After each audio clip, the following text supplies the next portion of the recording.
Hey, this is the Ghost of JD. Today we're going to do a little bit of hand fitting. Alrighty then. But before we do that, I want to show you something really neat. Alright, look at this box. I picked this up from a very nice gentleman, and he got it from his wife's father. It was an estate sale, but it's a very nicely made box. A little misaligned here. It's got a couple of hinges on the back there, and it stands up.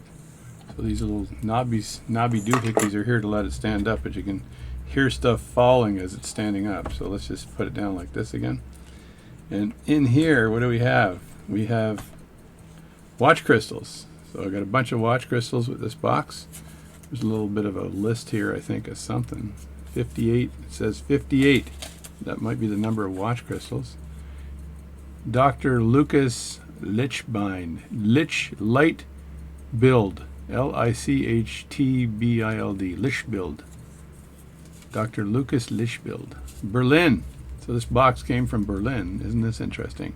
I can see that the box is a bit sideways from the hinges, skewed. So if I moved it this way, it might align properly, but I'd probably break the box. So it came from one big, huge size 18 crystal, and then a whole bunch of smaller crystals that might be useful. I'm not sure. They're for very small pocket watches if I use them for pocket watches. Not for watches for sure. So it's nice collection, and I'll put these to use in the future. Always hunting for parts. When you're in watchmaking, you're always hunting for parts. So that's that side. Now watch this. Is pretty cool here. Let me just close this. It's a little bit iffy when you close it. So let me just close this like that. Lines up a bit better, and then things are going to fall likely, but I'm going to turn it around and turn it the other way. It opens both sides. That's very unique. I've never seen that before. And on this side you have watch crystals again, and you get different sizes of watch crystals. I think the biggest size here is these are mainsprings too. Yeah, wait, now these aren't watch crystals, these are mainsprings. These are Gruen mainsprings, so they're made for Gruen watches and or pocket watches. So I don't think they're that big. This one just went bam and snapped. So, which means it was in the jar and I took it out and now it's open. So I got to put this back here like this, or it's going to cause me issues.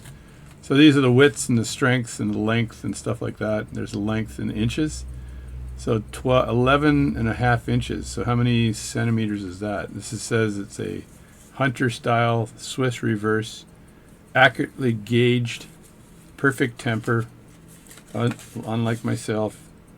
Yeah, and it's wrapped in an aluminum foil. So there's some stuff, some springs from Perrin here. So all these are watch springs, and they're all numbered. And the gentleman that I bought this from spent time to make sure they're all numbered properly. So the longest length here is 304.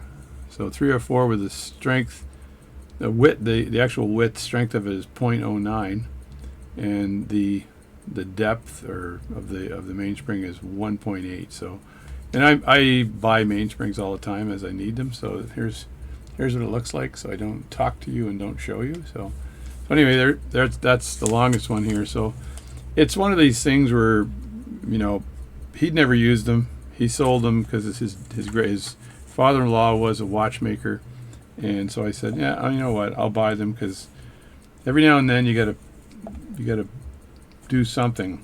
So every now and then you have to use a part. You have to find a part. So that's the box. It's kind of cool. You can get some comments on this box if you've seen one like this. It's a reverso box, I guess. And let's get on to what I was doing today. I also have some balance wheel parts I found that are fairly useful. Occasionally I got to pull a part out like this and do something with it. And the thing with watchmaking and hobby watchmaking is that you're going to get a ton of parts and probably only use a few of them. And something else that came with this was a really nice stock of, see, as it says here, Bulova, Elgin, Hamilton, and Waltham. These are balance staffs. So now, if I'm lucky, next time I have to replace a balance staff, I can look at the chart here. And if you look up top here, if you need a Hamilton size 16S 1799, because I've got the numbers in my books, then I've got a 1799 balance staff. There's one right Right there, Jerry. 17.99 balance staff. So I've got basically those are the main watches I work on right now anyway. So Elgin, Hamilton, and Waltham watches. So they go up to size 16 for the Hamilton and only size 12 for the Waltham, but you never know. You could use it. But this was good. This came with the purchase yesterday for this gentleman, and he had no use for these, and someday I'll have to use one of these and I won't have to make a balance staff. I'll be able to use this. So that's great. Great. So just an update on my watch over here. I got a couple of updates actually. This watch here is my watch. I did some work on this. Someone said, JD, look inside, look inside. There's putty or there's dough inside. There's Rodico inside. So I didn't look inside, but I'm really tempted to look inside now just to see if there's Rodico there. If I look inside and there's no Rodico, and you told me there's Rodico, I'm going to be very angry. So I could even yell at my computer if that's the fact, right? So I'm going to just slip this dust cover out, because the dust covers are a pain in the butt to take off. So now you're telling me I need to take it off to look inside because you said there's Rodico in there. So let's just check and see if there's Rodico in here. Okay, let's check and see if there's Rodico. There better be Rodico. I'm looking in here. I'm seeing no Rodico. You guys, there's no Rodico. Absolutely none in here at all. It's Rodico free. We turn on the other camera and prove it. There we go. Let's just go to the desk camera for a second. Completely desk camera. Desk only camera. There we go. See any Rodico in there? No. No Rodico. Look at that. So whoever said, hey JD, there's Rodico in there, I'm putting the hate on for you. You made me open it up. But one problem this watch does have is that setting the time on it. What you do to set to wind the watch is you put you put your winding device in here. Here I've got a bench key, and in this watch you push down, right, and it goes into winding mode. But when it's not down, it's supposed to slip back so you can change the time. It seems to be working now, but then it gets rough. So I'm not sure why it's getting rough when I do that. But let's have a quick look inside and see if there's a reason why. So I am going to, this is diagnostic day today. I'm going to take out or loosen these dial screws so I can look inside. I don't want to lean down because I'm just tired today, so I'm just going to unscrew these a bit. If they fall out, then I'll put them back, okay? So I just want to take the dial off, and I want to look at the action of the setting mechanism to see what is causing the setting not to happen when I pull that out. Is it weakness of the spring? Is it are there gremlins?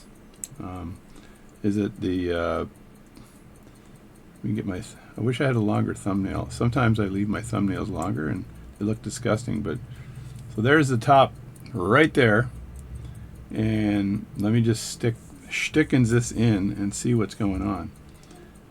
So first of all, there's no dial washer on the top, so I'm going to put one of those in there.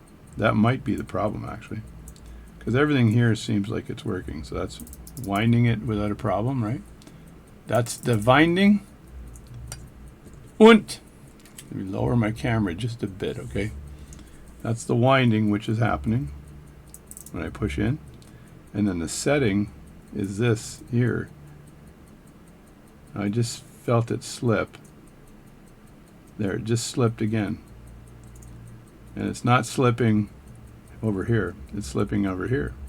So now, I think, yeah, I just saw it slip again, or felt it slip again. It might be that this is not down hard enough or far enough, causing it to jump up. Let me have a look here, and I don't want to push down too hard here because it's not this movement here. These full plate movements, you don't want to be stressing the plate on the top. So there. So this is jumping. This thing is tight, tight, tight, tight. And that's tight there. It might be the infamous case of old watch, it's called. If you have an old watch, sometimes it just doesn't work properly. So if I do this,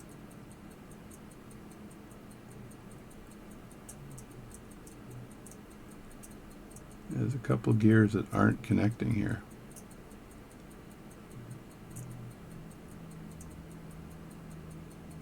Let me push down here.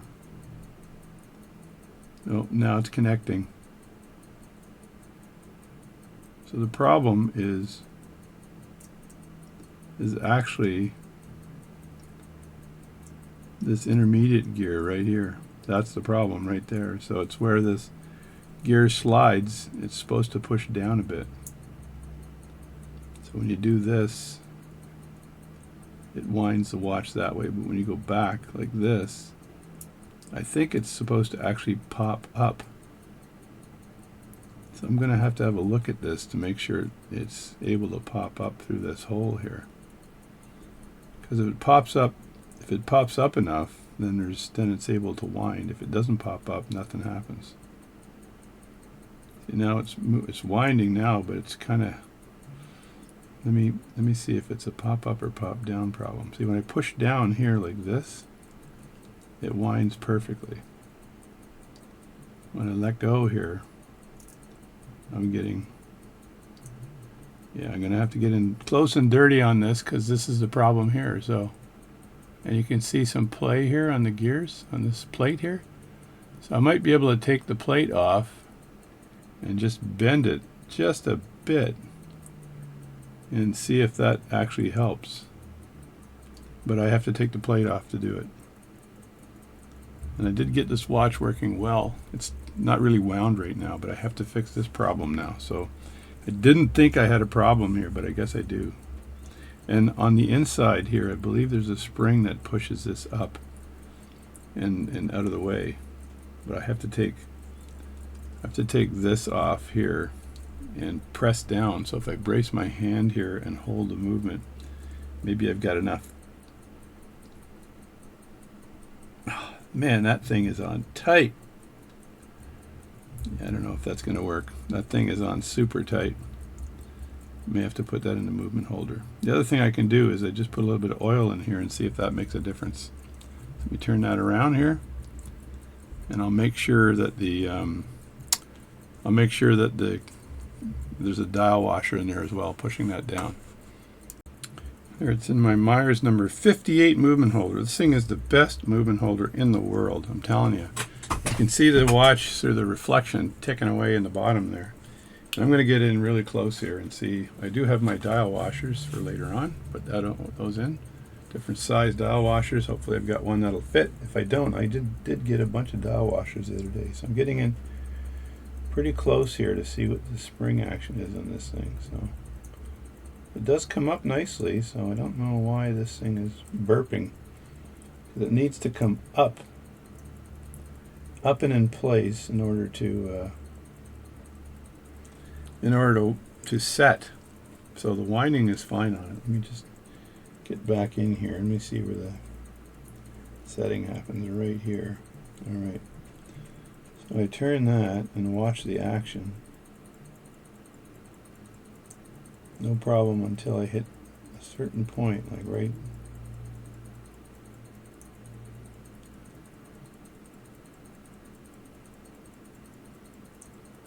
Yeah, right there. It kind of just burps. It's like when I'm torquing it here, the gear itself goes down a bit when I'm torquing it. But if I just hold it down like this, it works perfectly. If I just hold it, which is odd. Well, now it's not working.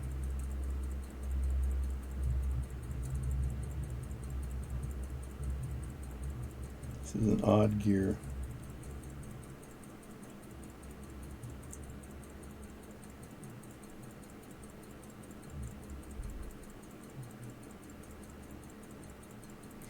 I mean, I think I can still set the watch with this, but I just don't like the way it jumps.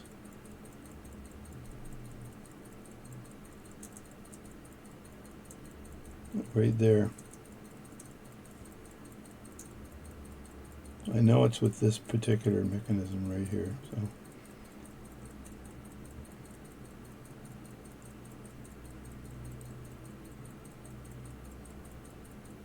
I'm looking at the teeth here too to see whether I've got contact problems with the teeth. Turning it super slow here to see if there's any issues with the teeth contacting the upper wheel here. There's something right there that happened.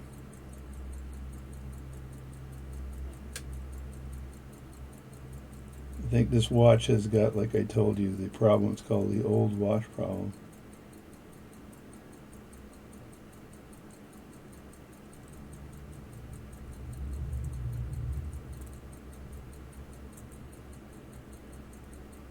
It feels like the problem is over here, but when I pressed down there, it worked fine. So hard to say, folks, hard to say. So nothing's happening there at all. So I push down on this. It doesn't catch well.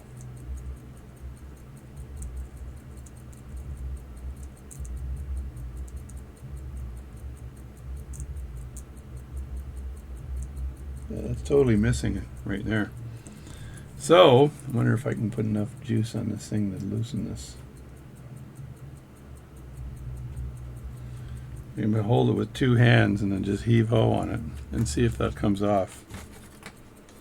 If you're just bored at home right now and watching this video, I apologize. I don't want to break the head off of this thing though.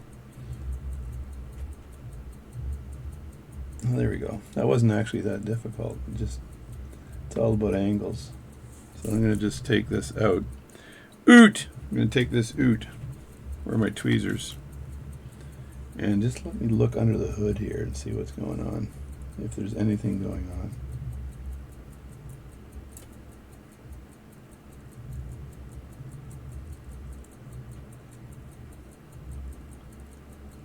Yeah, let me look at this piece here. I want to see if there's any wear and tear on this piece here. It looks pretty good.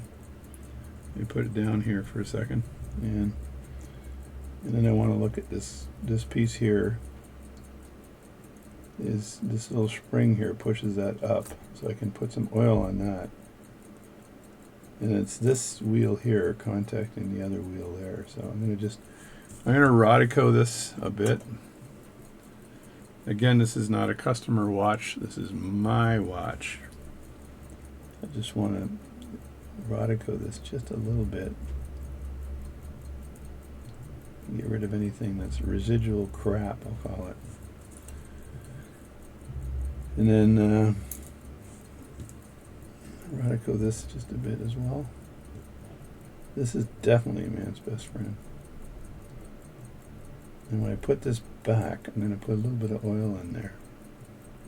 Oil, because oil's well that ends well.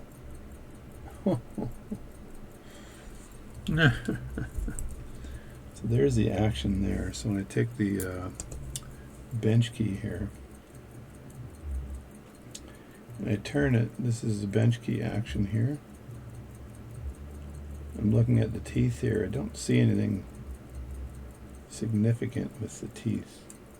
So they should interface with this quite well. If I look at this closely, I can see if there's any gaps or any problems with the teeth here. They look pretty good, but you never know, right? That's the thing.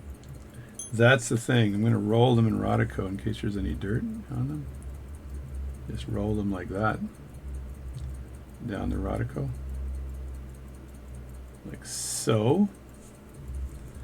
And then put a little tiny bit of oil. And I'm using the red oil. If you're a watchmaker, you know what that is.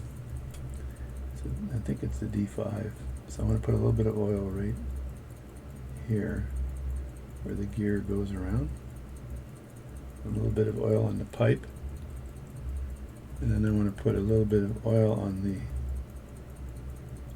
the peg for where this goes down. And I'm going to take this gear as well and roll it in Rodico.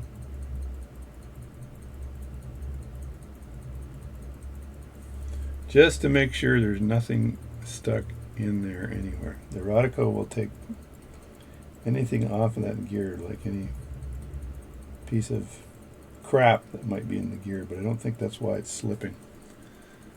So I think it's other reasons.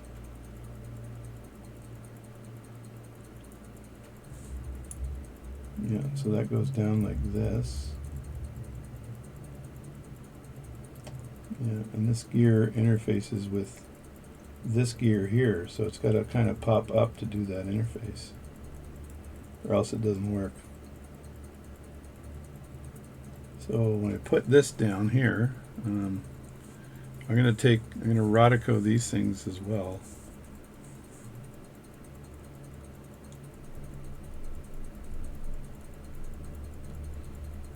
This should be working fine without a problem.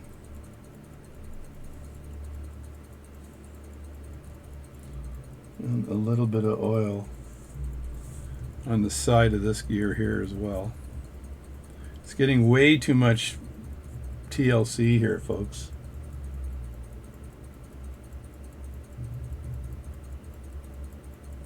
There we go.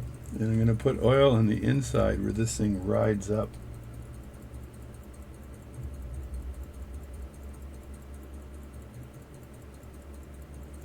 That's where the jobby doohickey rides up.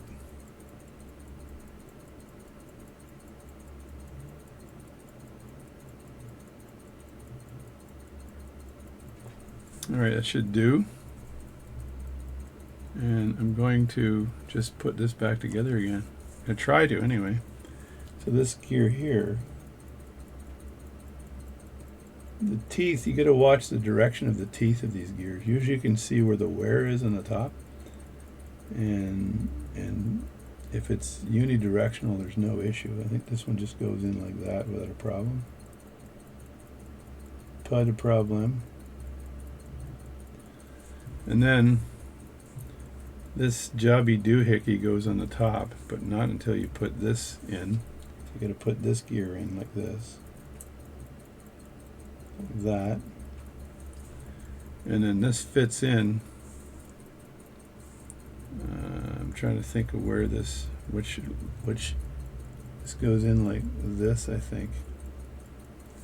Yeah, I need to poke this thing again with some Rodico here, like that. I saw something on the inside. So this morning I was washing my hands.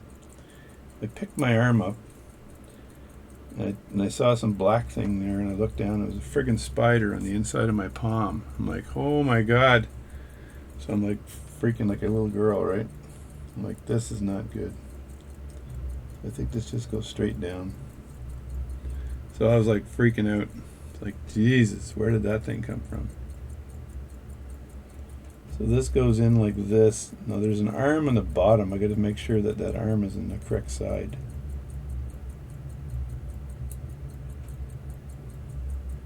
When this goes down, so it actually works. It's just like kind of like that. I think the whole thing kind of goes down like that. And again, I'm not sure whether this will all snug in nicely and work. So just lower this here. I'm not sure why there's a hole here in the top of this either. There's a lot of uncertainties in this assembly. And it might not even work because there's a post on the inside that it has to connect with. So if I didn't connect it properly with that post, the whole thing is not going to work.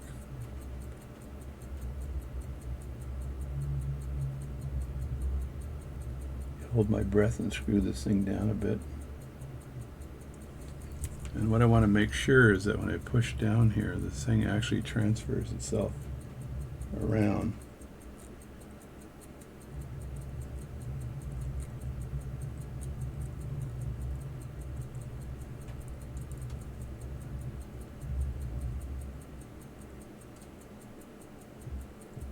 When I do this, it's supposed to go back, which is not doing. Not doing.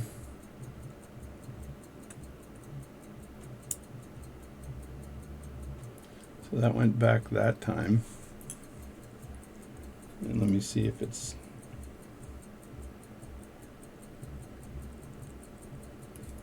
It's kind of stuck.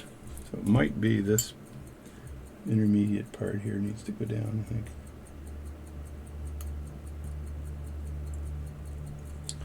Yep. Don't force the parts, right?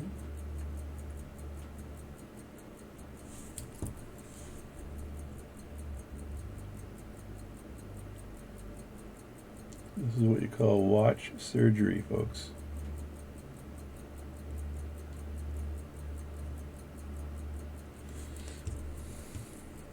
Everything you do affects something else. A pocket watch. Let me check this out and see if I got the gears and stuff on the right side.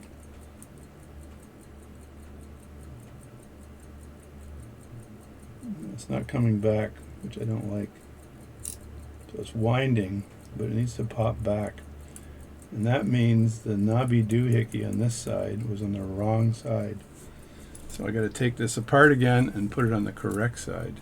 This is very painful. These old movements they'll test your patience. I think they're so painful. So this one here, when you unscrew this, there's a spring on the inside here. I'll show it to you here.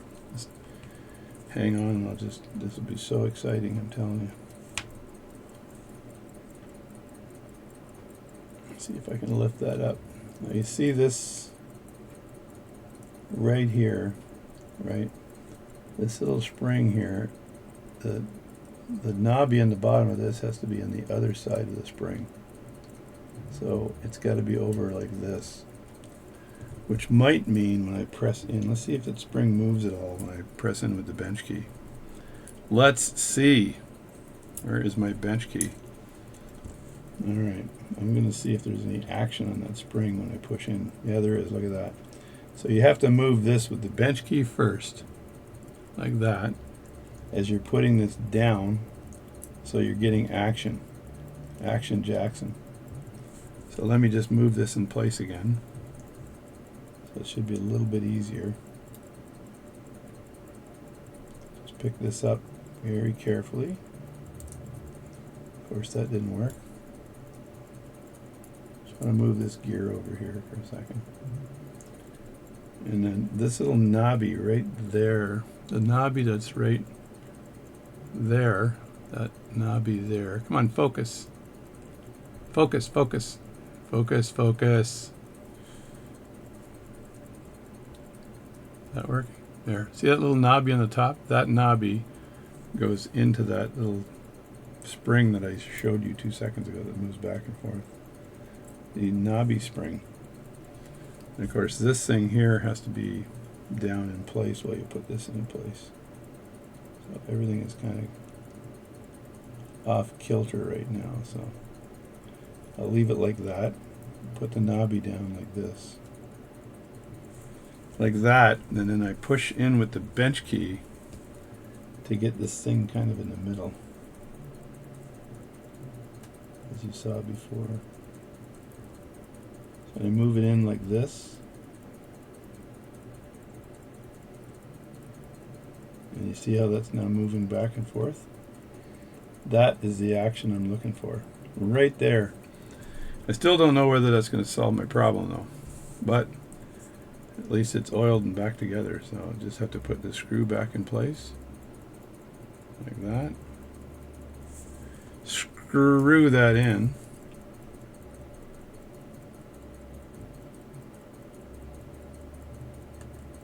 I got the right screwdriver this time. And this kind of cammed gear here is sticking up, so I need to put that down a bit, and then you hold that down while I screw this in,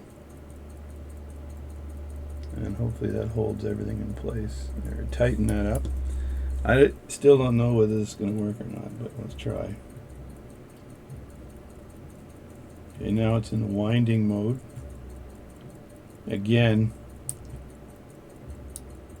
Now it's in setting, or winding mode rather, and then I push this back and it's in setting mode. skipping a little, but not too much. I don't think it'll be a problem. There we go.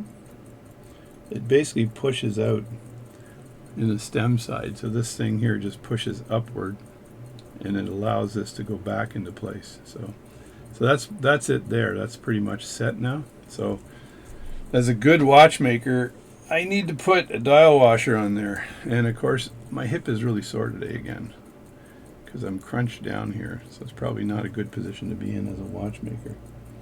So I want to find a big dial washer for this, but if I don't have one, if I go to the biggest dial washers I have, which I think are on the end here, I still think those aren't big enough, which means I think last time I tried this, but the good news is, yeah, these dial washers here, I don't think they're big enough. I don't think they'll fit, but the stuff I bought yesterday I think might have a dial washer that's the right size. Let me look and see. Oh no, these are good. These are good. What are you talking about, buddy? Those are perfect. Oh my God. So that is what you call a dial washer, and that pushes the hour wheel down. And that's H-O-U-R, not O-U-R. So that pushes the hour wheel down. And then I'm going to look and see where that seconds hand is. It's right there. And while I have it out, I might want to check the size of the pivot on the second hand. What do you think? Let me check the size of the pivot on that second hand, because I can do that with a tool I have to check the pivot size. So just stand by.